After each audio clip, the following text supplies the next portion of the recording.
Bueno, vamos a ver. Yo primero, en primer lugar, presentarme, ya nos hemos conocido online, pero bueno, presentarme así por videoconferencia. Vamos a ver, el objetivo de la videoconferencia básicamente es doble.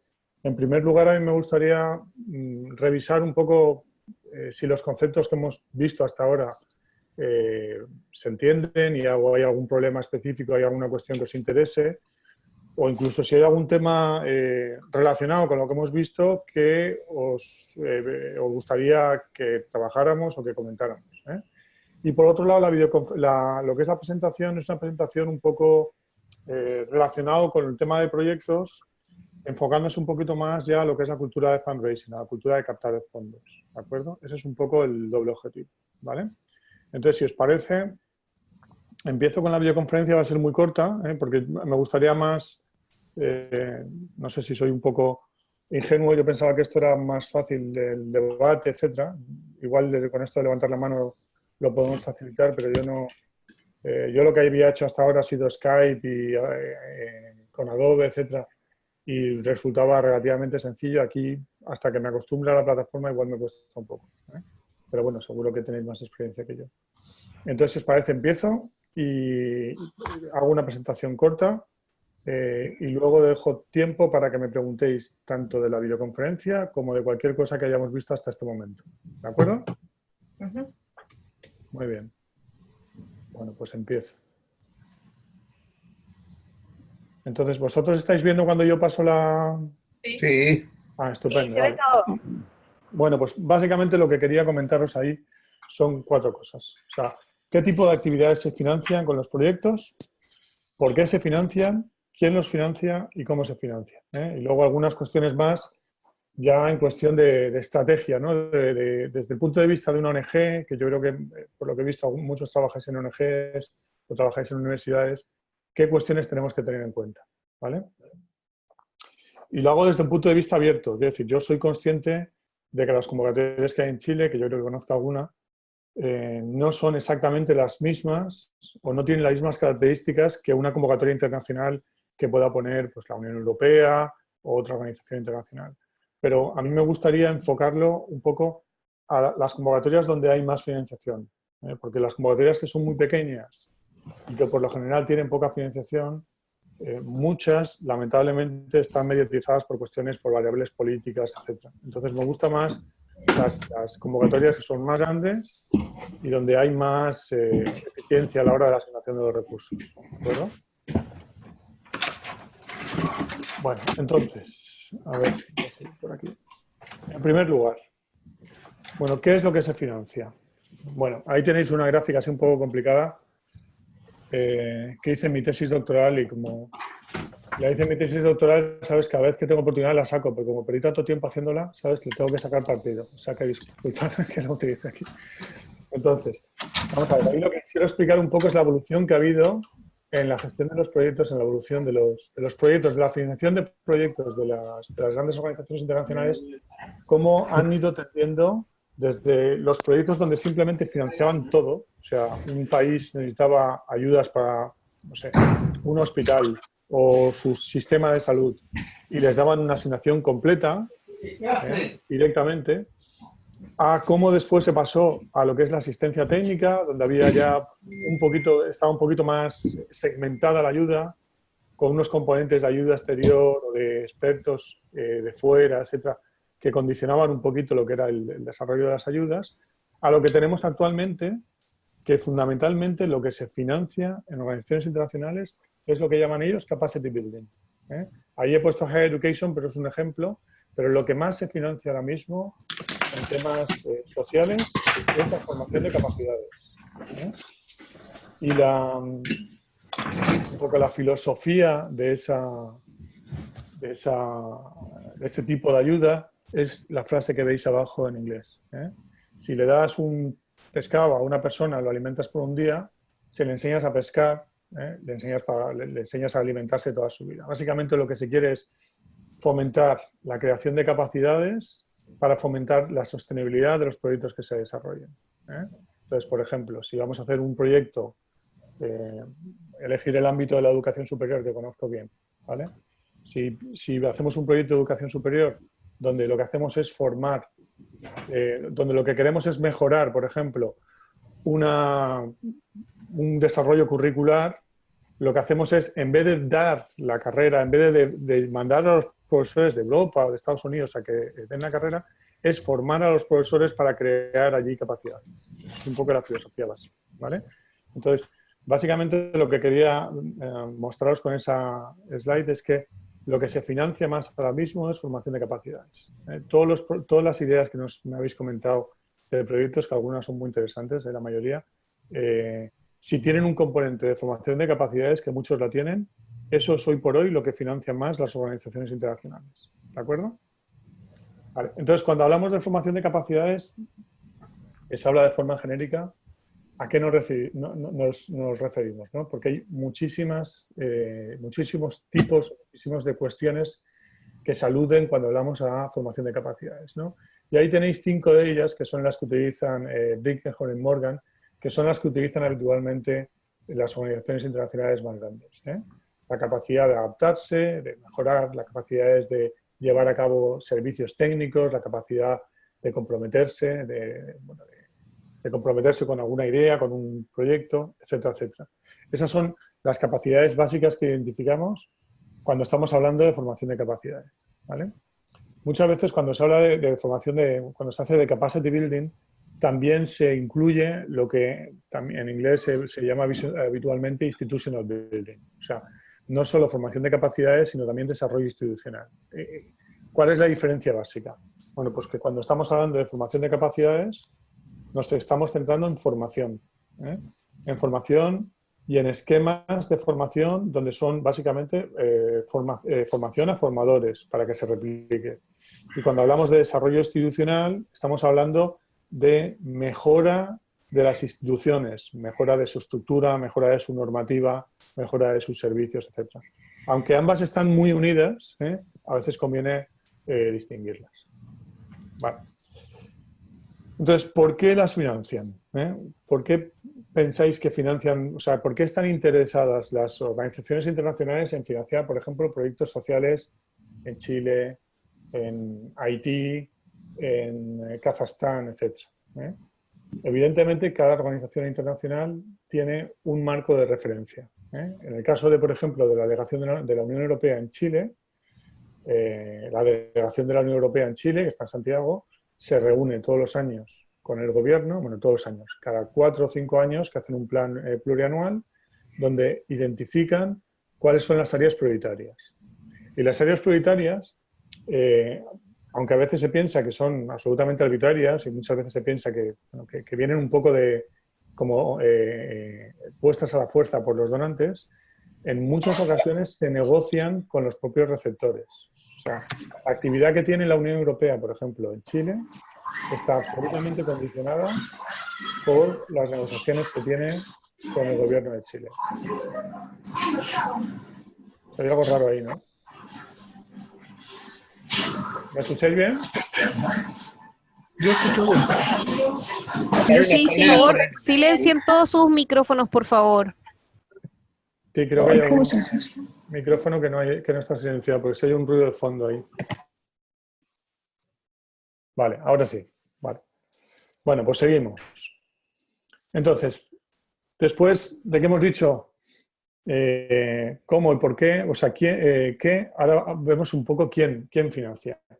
Y la cantidad de organismos que hay actualmente para financiando tengo una reunión, queremos estar escuchando, están informando, y me queda 12% de batería. Carla, gracias.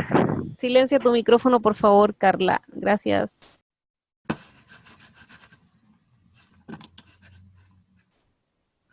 ¿Ya? Muy bien, seguimos. Entonces, está hablando un poco de qué tipo de instituciones. Y hay muchas instituciones y de muy diverso tipo. Ahí señalo los tres tipos de relaciones de cooperación que se pueden establecer. Las básicas, la cooperación bilateral, y ahí os pongo algunos ejemplos de agencias de cooperación nacional que tienen proyectos de carácter social, de carácter educativo con Latinoamérica, por ejemplo. los proyectos multilaterales, o sea, la cooperación multilateral, perdón, que es la que se ofrece desde organizaciones internacionales como el Banco Mundial, la Comisión Europea, los bancos, el Banco Interamericano de Desarrollo, etcétera, etcétera. Y por último, las fundaciones privadas. Las fundaciones privadas también es un actor interesante, también es un actor a considerar. Lo único que tenemos que saber es que esas fundaciones trabajan con una filosofía y con una, vamos a decir, una metodología distinta habitualmente a las agencias nacionales o a las organizaciones internacionales. Me explico, os pongo un ejemplo muy básico. Si, por ejemplo, Bill and Melinda Gates Foundation, si ellos van a hacer un programa, por ejemplo, educativo, de financiación de educación en Vietnam, muy posiblemente esa financiación esté condicionada a que compren productos con su marca, o se realice simultáneamente alguna campaña de marketing de su marca, de Microsoft, etc. O sea, hay un condicionamiento por detrás muchas veces comercial, económico, etc. O sea, yo no digo que eso sea negativo o positivo, simplemente que si queremos entrar en este tipo de cuestiones, bueno, pues tenemos que saber que el juego tiene unas normas distintas a una convocatoria bilateral, como por ejemplo con la ECIT en España, etcétera, o una convocatoria en una organización internacional. ¿Vale? Bueno, entonces, vamos a seguir. Vale. Bueno, entonces, ahora os quería señalar un poco cómo funciona lo que es el mecanismo de captura de fondos. Cómo hacen las consultoras, cómo hacen las ONGs, cómo hacen las universidades para captar, cuál es el proceso. Y cuáles son no solo el proceso, sino las habilidades que se necesitan para cada una de esas fases. ¿Vale? Entonces, en primer lugar está la búsqueda de oportunidades. ¿Vale? La búsqueda de oportunidades es la identificación de las convocatorias que pueden ser interesantes para nosotros. Sabéis que hay muchísima información y tenemos que conseguir llegar a lo que nos interesa específicamente a nosotros, o sea, a nuestra ONG, a nuestra universidad, al organismo con el que estemos trabajando. ¿De acuerdo? Después, evidentemente tenemos que redactar propuestas. ¿Vale? Tenemos que redactar un proyecto, que es lo que estamos viendo estos días, un poco con Marco Lógico, una iniciación. Entonces, ese es un ámbito donde hace falta, por supuesto, conocer mucho el tema, conocer mucho de qué se va a hablar. ¿Vale? Hace falta mucha experiencia.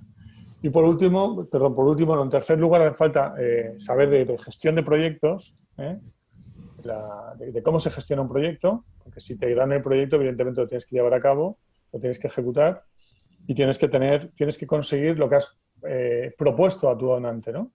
Entonces, para eso hace falta, bueno, pues experiencia, expertise, saber un poco de gestión de proyectos, tener dotes organizativas, temas de nuevas tecnologías, etc. Por último, si el proyecto funciona bien, pues muchas veces conviene transferir ese conocimiento, ¿de acuerdo? Y eso nos piden muchas veces las organizaciones internacionales cuando eligen un proyecto como buenas prácticas o cuando te piden que hagas un libro, que hagas un artículo sobre lo que has desarrollado, pues tienen que entrar ahí. Entonces, como veis, es una secuencia de 4 pasos y abajo tenemos algunas habilidades que hace falta para cada uno de esos pasos. ¿Vale? Ahora, si estuviéramos en una clase, yo os preguntaría, os lo voy a preguntar de todas formas y luego lo vemos en el debate que quiero hablar, de esas 4 fases, ¿cuál consideráis que es más importante? O preguntado de otra forma. Si vosotros tuvierais a cargo la dirección de una ONG o de una institución que solicita ayuda y tenéis 4 puestos de trabajo para esas 4 personas, uno se dedica a buscar oportunidades, otro a redactar propuestas, otro a gestionar proyectos, otro a transferir el conocimiento, ¿a cuál de ellos le pagaríais más? ¿Vale? Es una pregunta que lanzo y luego lo vemos. ¿Cuál pensáis de esas actividades? ¿Cuál tiene más complejidad y cuál es más importante para una ONG, para una institución, etcétera? ¿Vale? Bueno, luego volvemos a esa pregunta en el debate, a ver cómo nos apañamos con esto, levantar la mano. Vale. Bueno, algunas cuestiones un poco en cuanto a cómo, ¿vale? Un poco a estrategia. Cuando nosotros hagamos una búsqueda de las potenciales fuentes de financiación de las actividades que queremos desarrollar, vamos a ver que hay mucha variedad. Vamos a ver que hay convocatorias nacionales donde hay muy poco dinero, o regionales, perdón, nacionales donde hay un poco más, internacionales donde hay mucho. Algunas de esas convocatorias serán de fuentes privadas, otras serán de fuentes públicas. ¿Vale? Nosotros un poco por la experiencia y por ver un poco también la experiencia de otros colegas, tenemos que ser capaces de tener una estrategia para señalar, para marcar dónde situamos cada una de esas convocatorias. Habrá convocatorias donde haya muy poco dinero y mucha eficiencia en la asignación del fondo. Cuando me refiero a la asignación del fondo es en la evaluación. Sabéis que es fundamental que haya una buena evaluación. Más que nada porque cualquiera que redacta un proyecto le dedica mucho tiempo. Y si luego no tiene un feedback bueno de los evaluadores, ya entendemos que la evaluación ha sido muy débil. ¿Vale? Entonces teóricamente buscamos convocatorias donde haya mucha financiación, o lo más financiación posible, o sea, más a la derecha, y donde la eficiencia en la asignación sea alta. O sea, que nosotros sepamos que la evaluación va a ser justa, que va a ser evaluada por pares, que no va a depender de una persona, sino que va a haber un equipo de evaluación, que eso va a tener un filtro. ¿Vale? Eso pasa habitualmente en las convocatorias donde hay más financiación y especialmente en las convocatorias internacionales, por ejemplo, de la Unión Europea. Pero si vamos a una convocatoria nacional, bueno, pues todos sabemos que muchas veces decide un comité de expertos, que muchas veces está mediatizado políticamente, que al final hacen un poco una componenda, un poco en cuanto a los fondos, los reparten, te reducen el presupuesto. Entonces, bueno, pues ahí iría bajando la eficiencia en la destinación del fondo y si nos dan más dinero nos iríamos más a la izquierda. ¿Vale? Pues, teóricamente lo que buscaríamos es una fuente de financiación que estuviera en la parte derecha superior de los cuadrantes que hay ahí. ¿De acuerdo? Quiero decir, en un mundo ideal.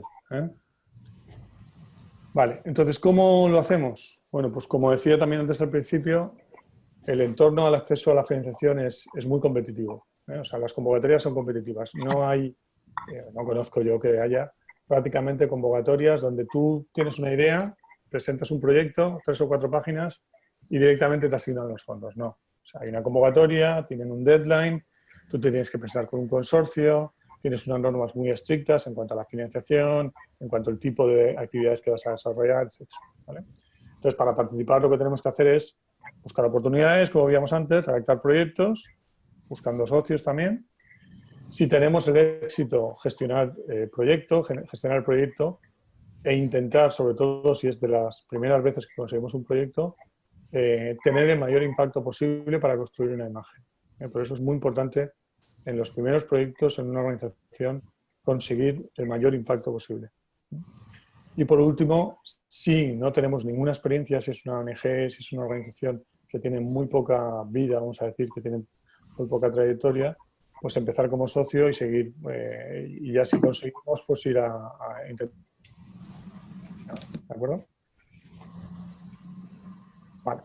Luego, has visto que os he puesto ahí al final una pregunta, ¿no? Que si funciona el lobby. Muchas veces cuando yo digo a amigos, a compañeros que trabajo en temas de proyectos, me dicen, bueno, pues ahí te vas a Bruselas o te vas a Madrid o te vas a Washington y vas a hacer lobbies y tal.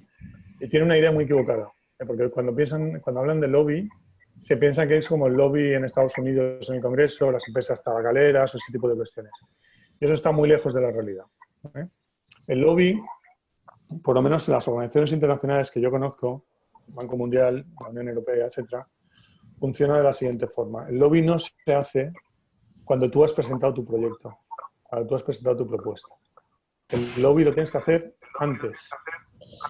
¿De acuerdo? O sea, antes de que salga la convocatoria, tú sabes que cada año, por ejemplo, hay una convocatoria de la Unión Europea o del Banco Mundial en un tema específico.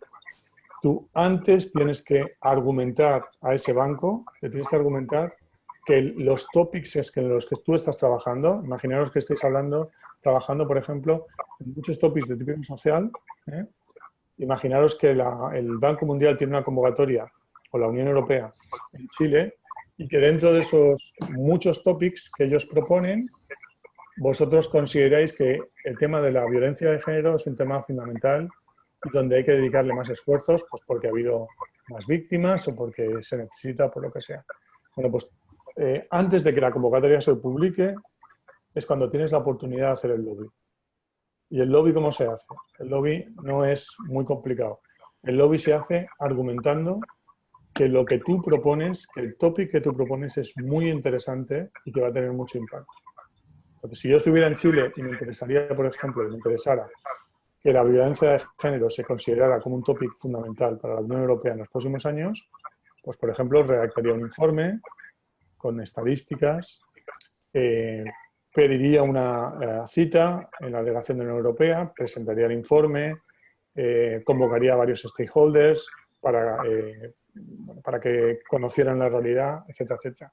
Y ese tipo de actividades que a veces se piensa que son descabelladas o que a la Unión Europea no le interesa o a las organizaciones internacionales no les va a interesar, les interesa. Son cuestiones que a ellos les gusta conocer y además valoran que una persona o que una organización presente ese tipo de cuestiones sin tener ninguna financiación. O sea, en esta parte del ciclo tú no tienes ninguna financiación, tú estás intentando demostrar que un topic, que una prioridad es fundamental en tu país y por eso, bueno, pues argumentas y presentas un informe, etc.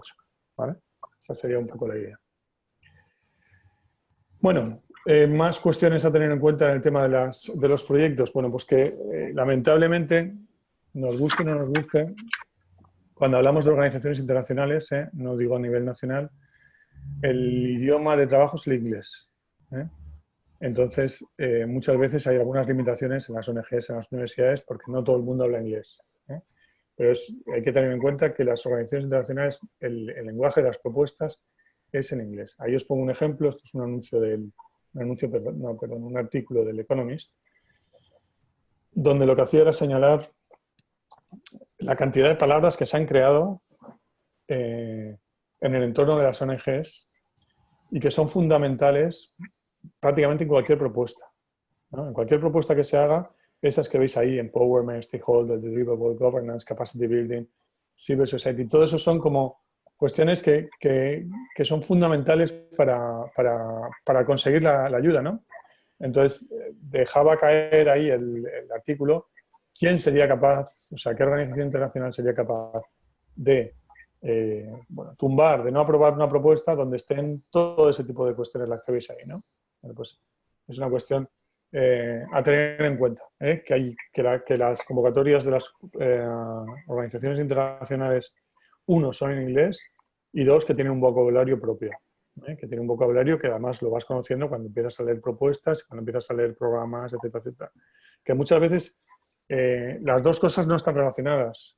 O sea, las personas que hablan mejor inglés no tienen por qué conocer ese vocabulario. Os pongo un ejemplo. En mi oficina, que se dedica a captar proyectos, la subdirectora hasta hace unos años era una compañera británica. Y esta compañera, cuando llegaba a alguna convocatoria de la Unión Europea, donde salían todos estos términos, a mí había veces que me decía, mira, Roberto, esta convocatoria no está en inglés. Esto es otro idioma. Aquí se han inventado otro idioma. Bueno, pues ese otro idioma de las organizaciones internacionales lo tenemos que conocer. ¿De acuerdo? Bueno, pues eso básicamente es lo que os quería comentar. Eso es, como decía al principio, era un poco unas indicaciones para cuestiones, vamos a decir, relacionadas con proyectos internacionales, un poco para complementar lo que he presentado anteriormente en las unidades anteriores. Y ahora, si os parece, podemos hablar de alguna cuestión que os haya supuesto que tengáis interés de lo que hemos hablado anteriormente, o de alguna cuestión de la propia presentación, de lo que os he comentado acerca de cuál consideráis que sería en el ciclo de proyectos, el ciclo que decimos ahí de búsqueda de oportunidades, reacción, gestión, cuál consideráis que sería lo más valioso, ¿no? Entonces ahora dejo a Orieta, si está por aquí todavía, que organice un poco esto respecto Roberto, Sí. Roberto. Oye, Sí. hay una cosa que te quería preguntar. Lo que tú señalaste sobre la pregunta ¿Cuál es la más importante de las 4 fases? Pero eso depende del tipo de proyecto, porque si es de privado o si es de público. Normalmente yo trabajo en proyectos de carácter público, financiados por el Estado. Sí, Por lo tanto, para el caso nuestro, lo más importante de las 4 fases que tú mencionabas es la gestión del proyecto. Más que buscar los recursos, qué sé yo, la gestión del proyecto es la clave para nosotros. perdona, En Roberto. proyectos de ONG de carácter privado, lo importante, no sé si será los socios o cómo se inicia el proyecto o cómo encantar al proveedor de los recursos, digamos, ¿no? Eso es lo que te quería muy bien. señalar. Carlos y Roberto. Sí, Aurieta, organízanos tú, por Sí, favor. Ahora contesta. sí, gracias Carlos por la pregunta. Los que quieran hacer una pregunta después de Carlos, levanten la mano, así podemos saber quiénes están pidiendo la palabra y podemos organizar el tema, ¿ya? Perfecto. Roberto, si quieres le respondes a Carlos. Muy bien. Bueno, te contesto brevemente, Carlos. Vamos a ver.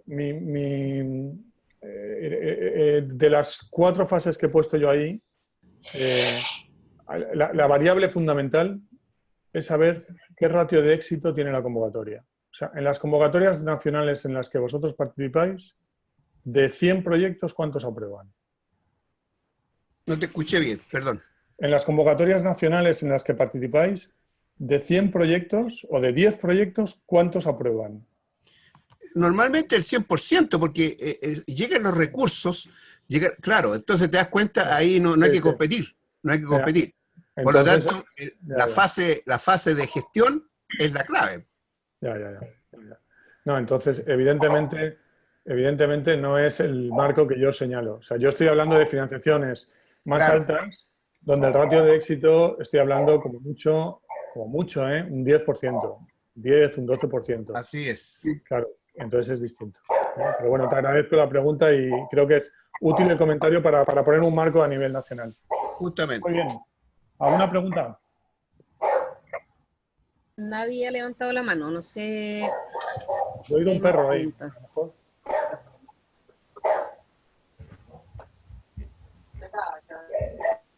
¿No hay más preguntas? Hay una compañera que está levantando la mano, pero visualmente. Ya, ok, ya, dale. Mira, la verdad es que como se consideraron las clases, los textos enviados y todo, quería saber si se podía responder con respecto a los textos. Y la pregunta es que en uno de los textos que menciona las maneras de organizaciones formales, organizadas, y se basan en la teoría del cambio, y quisiera saber si me podía explicar un poco la teoría del cambio. Sí, claro. Vamos a ver, yo lo que para que se viera un poco la teoría del cambio, cómo funciona, os he puesto un ejemplo ahí. Vamos a ver, la teoría del cambio es una metodología que se puede aplicar, como os decía también en algún sitio, desde la concepción del proyecto hasta la evaluación. Habitualmente lo que suele pasar es que las organizaciones internacionales utilizan marco lógico. Utilizan marco lógico para definir los programas y utilizan marco lógico también para pedir a los posibles interesados, a los proyectos, a la gente que solicite los proyectos como metodología, ¿vale? Pero cuando hacen un análisis, hacen una evaluación de impacto e intentan profundizar un poco más en las razones, utilizan teoría del cambio. ¿Por qué? Porque marco lógico te da una estructura que es muy rígida y teoría del cambio te da mucha más flexibilidad a la hora de determinar el origen y los caminos por los cuales el cambio se produce. ¿De acuerdo? Entonces, teoría del cambio es una metodología muy abierta donde considera fundamentalmente cualquier variable, cualquier cuestión que pueda haber afectado a los stakeholders a modificar un poco su comportamiento y a modificar su situación. ¿Vale? Entonces, cuando haces una teoría del cambio, por ejemplo, de un proyecto de sanidad, ¿vale? Tienes que entrar absolutamente a hablar con los stakeholders para conocer los pequeños cambios que se han producido, las cuestiones que se han producido, y lo más complicado de eso, que eso muchas veces en marco lógico es difícilmente alcanzable, es a determinar de los cambios que se producen en una población, cuáles se deben al proyecto y cuáles se deben a otras variables. ¿Vale? Entonces, con los esquemas que yo os ponía ahí de ejemplo, ahí podéis ver que alguno de esos esquemas, si nos pusiéramos a reflexionar, porque evidentemente cuando hacemos una presentación de este tipo intentamos simplificar, pero si intentáramos profundizar en alguna de estas cuestiones, muchas de esas relaciones nosotros las eliminaríamos. ¿Por qué? Porque absolutamente todo no está condicionado por el proyecto. ¿De acuerdo? Entonces, eso permite en la teoría del cambio segmentar y, vamos a decir, racionalizar o encajar mucho más cuáles son las verdaderas razones por las cuales el proyecto ha tenido un impacto y qué tipo de impacto ha tenido. ¿Vale? ¿Cómo te llamas? Disculpa, no recuerdo. Mariela, perdona, Mariela. Sí, lo escuché claro, gracias.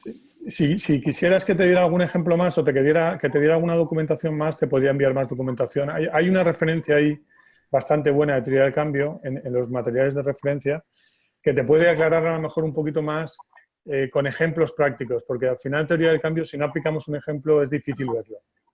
Pero más o menos te he intentado diferenciar entre marco lógico y teoría del cambio, cuándo se usan y cómo se usan. ¿Vale? Vale, gracias. Nada, a ti.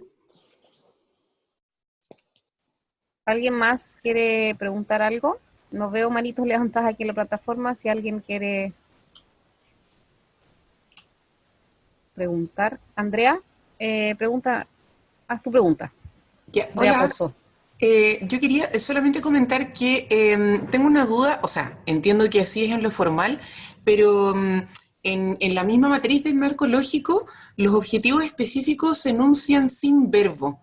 Yo he trabajado muchas veces con el marco lógico, con la matriz que utiliza acá la CEPAL, la Comisión Económica para América Latina, y sí lo usamos con verbo. Entonces, en los textos que tú pusiste de apoyo, queda solamente como hábitos saludables o promoción X. Y quizá en la estructura como que falta, siento que siempre el verbo ayuda a determinar de mejor manera los indicadores, los medios de verificación, porque uno tiene muy claro si aumenta, disminuye, crea, fomenta, etcétera, etcétera.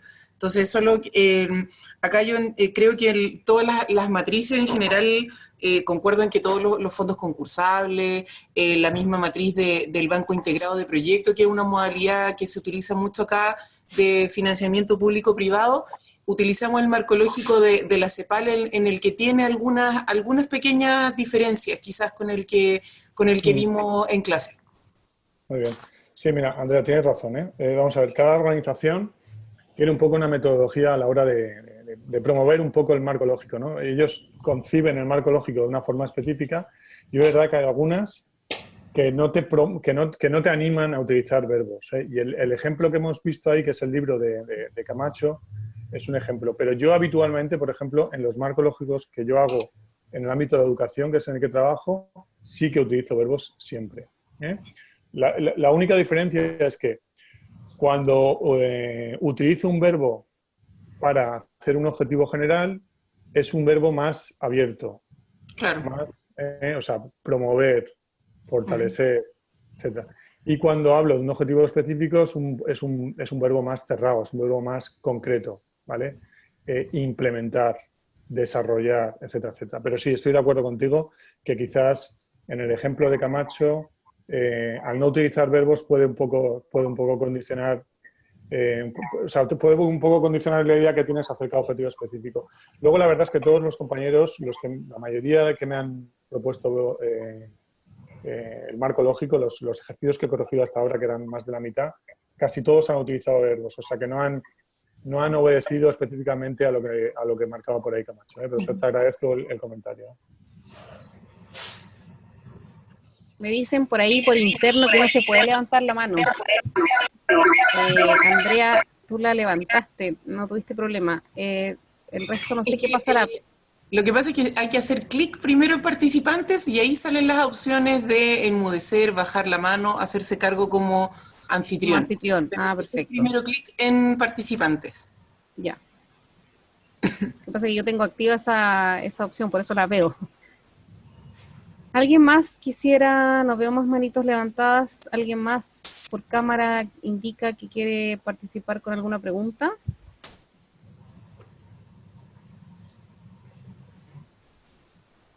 Bueno, se pregunta de los contenidos, de las actividades, cualquier cosa que le surja, aprovechen que está el profesor acá. ¿Hay alguna duda sobre la última actividad? Yo he visto que casi todos los que... Perdón, Natalie. Natalie tiene una pregunta. ¿Me escuchan bien? Sí, Natalie. Ya, perfecto. Era solamente para complementar lo que estaba diciendo Carlos, que con respecto a lo que nosotros considerábamos más importante dentro del proceso de los proyectos, que claro, él en este caso trabajaba en una institución pública que no era tan importante la búsqueda del financiamiento o las oportunidades, y otros que trabajamos en otro tipo de instituciones como la ONG, por ejemplo, que es mi caso. Consideramos que la búsqueda de las oportunidades del financiamiento Claro. en conjunto con la generación de las propuestas son los aspectos más importantes Claro. a la hora de considerarlas, ya que nosotros no estamos financiados per se por el Estado, sino que tenemos que realizar la búsqueda de este financiamiento exacto, tanto público, privado o a cualquier otra institución que quisiera apoyar. Sí. Sí, vamos, totalmente de acuerdo. Evidentemente, si estás financiado por el Estado, es decir, y tienes un 100% de posibilidades de que te financien, pues nos podemos olvidar de las dos primeras fases, ¿no? Directamente, ¿no? Nos centramos en la tercera, que es la gestión del proyecto, etcétera. Pero como todos sabemos que la mayoría de la gente, la mayoría de los participantes en este tipo de proyectos se mueven en un ámbito competitivo, pues evidentemente las dos primeras son muy importantes. Y desde mi punto de vista personal, cuando el ratio de éxito baja de un 15%, la más compleja y a la que yo considero que tienes una persona muy buena, es a la que tienes que compensar más, es la parte de redacción de las propuestas, ¿no? La parte de redacción, el know-how de redactar una propuesta, de tener éxito, o sea, de conseguir propuestas de 1 millón de euros, de 2 millones de euros o dólares, etcétera. Eso es una habilidad que en las ONGs o en las organizaciones internacionales está muy bien valorado, muy bien valorado, ¿eh? Yo tengo compañeros que estudian conmigo que trabajan en estos ámbitos, por ejemplo, en Bruselas o en Washington, que trabajan en consultoras que solo se dedican a eso y, vamos, pues que les va muy bien, ¿no? Porque saben qué es lo que los donantes necesitan oír, saben analizar una situación para generar una propuesta interesante, saben aplicar marco lógico, teoría de cambio, etcétera, etcétera, ¿no? Totalmente de acuerdo. Muchas gracias por el comentario. Gracias. Roberto, tú estabas diciendo algo, yo te interrumpí. Yo estaba diciendo algo. Sí, antes de responder la pregunta de Natalie. Pues se me ha olvidado ya, disculpa. Bueno. Sobre las propuestas que se habían enviado de los trabajos, de las tareas. Ah, sí, que la mayoría habían utilizado... sí, que estaban bastante bien, que habían utilizado los verbos y que estaban bastante completas. Sobre todo, que en la que nadie ha fallado, lo que todos tenéis muy claro, son las actividades que queréis hacer. Eso es lo más evidente, todo el mundo lo sabe, ¿no? Tiene una idea y las actividades son relativamente sencillas. Luego he visto algunas debilidades, algunas personas que han confundido rendimiento con resultado con rendimiento, o los típicos errores habituales de poner un objetivo específico que es demasiado general, o no cerrar mucho el objetivo específico, ese tipo de cuestiones, ¿eh? Pero ya digo que están interesantes y que yo creo que he contestado y he personalizado para que todos recibáis feedback de cómo pienso que habéis hecho el ejercicio, ¿eh? Si tenéis más dudas, por supuesto, contactad conmigo, sin problema.